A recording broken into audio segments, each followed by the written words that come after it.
మనకు వచ్చే అలసట పని వల్ల కాదు, మన ఆలోచనల వల్ల. దీన్ని నేను మీకు ఒక ఉదాహరణతో చెప్పనా. ఒకరోజు ఒక కుటుంబం వెకేషన్కు వెళ్ళింది. అందులో అమ్మ, నాన్న, వాళ్ళ కొడుకు ఉన్నారు. అమ్మేమో పాస్ట్ గురించి ఆలోచిస్తుంది. నేను ఇంట్లో గ్యాస్ ఆఫ్ చేశానా లేదా, తలుపు సరిగ్గా లాక్ అయిందో లేదో అని. కొడుకేమో తిరిగి వచ్చాక నా వర్క్ ఫినిష్ చేస్తానా లేదా, నా బాస్ నన్ను తిడతాడేమో, నేను డెడ్లైన్లోగా వర్క్ ఫినిష్ చేయగలనా అని.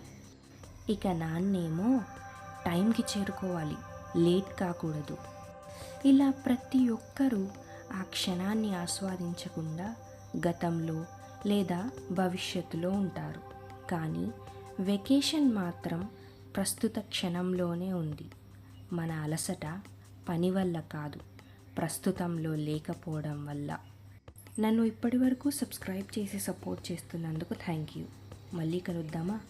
అప్పటి వరకు లైఫ్ నోట్స్ తెలుగుని సబ్స్క్రైబ్ చేసి నన్ను సపోర్ట్ చేస్తారని ఆశిస్తున్నాను.